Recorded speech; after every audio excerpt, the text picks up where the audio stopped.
안녕하세요. 김태훈의 현명한 투자자 방송 시작하겠습니다. 본 영상에서 다루는 내용은 투자 권유가 아니며 각 개인의 투자 판단에 대한 책임을 지지 않습니다. 별도 SNS 채널 가입을 유도하거나 투자 권유 및 유료 리딩 서비스를 홍보하는 불법 사칭 계정에 유의하시기 바랍니다. 자, 오늘은 PCL에 대해서 좀 말씀드리겠는데요. PCL은 다중혈액 진단 기술을 보유해서 이 부분이 다른 경쟁 기업들과 다르게 이 혈액 진단에 있어서 좀 더 앞서 있고, 특히 이제 혈액을 뽑아서 하는 것이 아니라 침을 뱉어서 코로나19를 그 감염 여부를 판단하는 그런 다른 그 진단 회사들과 차별화된 기술을 갖고 있는 회사로 알려져 있었습니다. 그렇지만 이 회사는 이 코로나 시기에도 진단 키트를 만들어서 팔면서 좀 실적이 나왔지만, 그 이후로 코로나 팬데믹이 이제 엔데믹으로 넘어가면서 코로나 진단 키트 판매량이 훅 줄면서 다시 옛날에 그 R&D만 하던 그 기업으로 돌아와 버렸습니다. 그래서 지금 실적을 보면 계속 기업 가치를 가질 수 있을까라는 의문이 들 정도로 이 회사가 완전히 좀 그 수익이 없는, 거의 없는 회사가 되어버렸죠. 올해 상반기 매출액이 한 8억 정도밖에 안 되니까 뭐 말 다 한 거죠. 이게 이제 그 2년 전 코로나가 한참일 때는 371억 정도 매출이 이제 달성을 했었었는데, 그 이후로 이 코로나 진단 키트 판매량이 쭉 떨어지면서 지금 매출액이 한 8억 원 정도로 확 줄어든 겁니다. 지금 보시게 되면 그 국내 뭐 해외 수출은 고사하고, 지금 뭐 국내도 그렇고 이 전체적으로 매출이 막 크게 줄어들어서 이거 뭐 사업을 계속 할 수 있겠나라는 의문이 들 정도로 완전히 좀, 이 기존 그 비즈니스라고 하는 게 아예 없어졌다고 해도 과언이 아닌 정도로 지금 회사가 좀 붕 떠버린 그런 느낌이 들어요. 전체적으로 매출액이 상반기 내내에서 8억 정도밖에 안 된다면, 지금 한 사람 인건비도 안 될 정도니까 뭐 말 다 한 거죠. 그래서 지금 보시게 되면 매출은 8억인데 영업 손실이 74억이 발생하고 단기 순손실이 반기에 80억이 발생한 상황입니다. 작년에 그 반기 기준으로 132억의 그 손실이 발생했었는데요. 이렇게 돼서 누적해서 손실이 계속 쌓이고 있어서 그 계속 기업 가치를 가질 수 있을까 의문이 들고, 내년 3월 달에 감사 보고서 나올 때 과연 이 감사 의견을 받을 수 있을까, 그런 의문이 들기도 하는 회사입니다.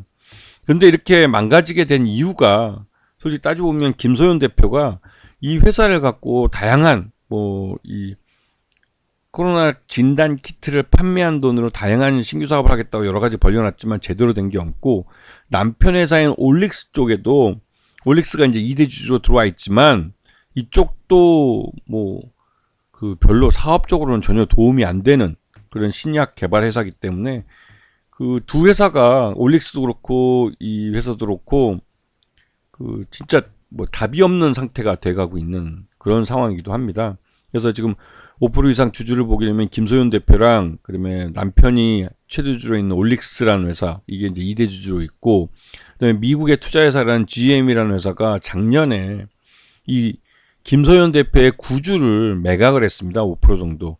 그 지분을 지금 GM이 여전히 보유하고 있는 걸로 알려져 있는데, 그래서 이제 최대주주 이제 특수관계인들 다 포함하면 지분이 지금 뭐 26.74% 정도 있는 걸로 알려져 있습니다. 이게 이제 이 김소연 씨하고 남편 회사가 보유하고 있는 지분을 합친 거하고 특수관계인은 얼마 되지도 않고, 그리고 이제 GM이라는 이쪽이 보유하고 있는 지분 5% 지분, 이게 이제 어떻게 보면 그 특수관계인 아닌 특수관계인을 묶여 있는 것으로 보이기도 하는데, 이 GM 때문에도 이 보령 바이오파마를 인수할 수 있다라고 큰 소리 쳤지만, 결국은 GM이 추가적인 유상증자에 참여하지 않음으로 해서 결국은 신규 자금을 마련하지 못해서 결국은 보령 바이오파마 인수도 실패했죠. 지금 보시게 되면 이 PCL과 올릭스는 부부관계입니다. 부부기업이고 두 회사 다 상장이 돼 있는데, 뭐 최근 들어서 올릭스는 주가가 계속 오르는데 이 PCL은 계속 흘러내리고 있는 그런 상황입니다. 그리고 작년에 이 김소연 PCL 대표이사가 그 윤석열 대통령의 미국 방미 때 같이 이제 미국에 날아가서 이 방미 때 이제 그 GM으로부터 이제 투자를 받는다고 그러는데 그 이때 이제 이 김소연 대표가 갖고 있는 주식 400만 주 이 최대 지분을 이쪽에 넘기고 그리고 추가적으로 뭐 이 주식을 뭐 유상자를 이 GM이 국내에 뭐 참여할 거다 이렇게 말을 했지만 결국은 이후에 이 GM이 유상증자에 참여해서 들어오진 않았습니다. 그러면서 이제 실패했죠. 그러면서 보령 바이오파마 M&A 인수자금을 마련하지 못하고 결국은 이거는 물 건너가는 일이 되버렸습니다. 그리고 이때 유상자 들어온 돈 갖고 북미나 유럽의 체외진단이 의료기기 시장에 진출할 자금으로 서겠다고 했지만 뭐 유상자 못 들어왔으니까 당연히 이것도 못했죠. 말 그대로 PCL이라는 회사는 지금 그 코로나19 진단 키트도 제대로 판매가 안 되고 그래서 자기 사업 자체가 불분명해진 그런 회사이기도 합니다. 한마디로 껍데기만 남은 회사죠.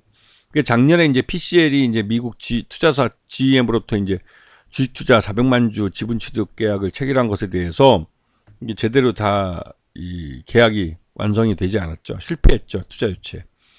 그리고 이제 이 자금이 보령 바이오파마 M&A에 사용되기로 했지만 실제로도 이 돈이 안 들어오면서 이 보령 바이오파마 인수도 실패했고, 네.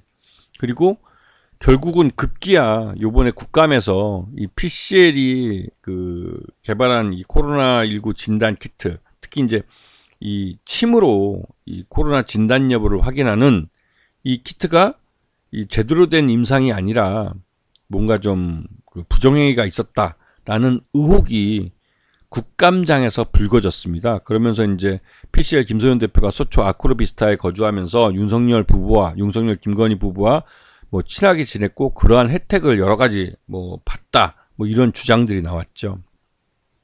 그런데 그 실질적으로 PCL이 작년도 그렇고 그 요 근래 몇 년 동안 보여온 행위는 좀 의심스러운 장면이 좀 많긴 합니다.